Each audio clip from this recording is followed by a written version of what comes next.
पोर यही वेद का कहना।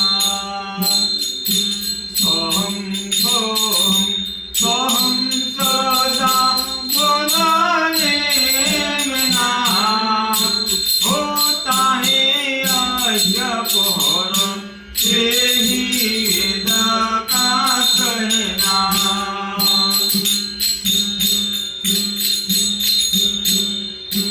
इस पिंजरे में बैठ भूल आपा को गई।